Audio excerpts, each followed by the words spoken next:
வீத லீடர்ஸ் நிறுவனர் அண்ணாமலை சுற்றுப்புற சூழல் விழிப்புணர்வின் ஒரு பகுதியாக திருநெல்வேலி மாவட்டம் வீதா லீடர்ஸ் சார்பில் நெல்லை நயினார் குளம் சுற்றியுள்ள சுற்றுச்சூழலை பாதுகாக்க வலியுறுத்தியும் மேலும் நயினார் குளம் மாநகராட்சி பொழுது போக்கு பூங்கா எதிரில் அமைந்துள்ள டாஸ்மாக் கடையை அகற்ற வலியுறுத்தி 15 மற்றும் 16வது வார்டு பொதுமக்கள் சுமார் 150 நபர்கள் கையொப்பமிட்ட மனுவுடன் நெல்லை மாவட்ட ஆட்சியரிடம் வீதா லீடர்ஸ் செல்வம் ஏற்பாட்டில் வீதா லீடர்ஸ் தன்னார்வலர்கள் மனு கொடுத்தனர்.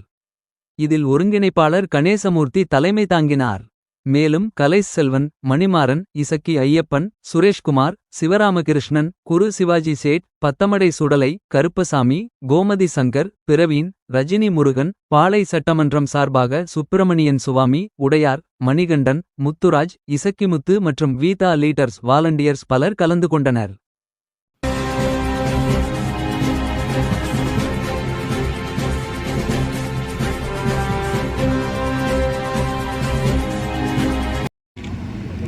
மாறுவோம்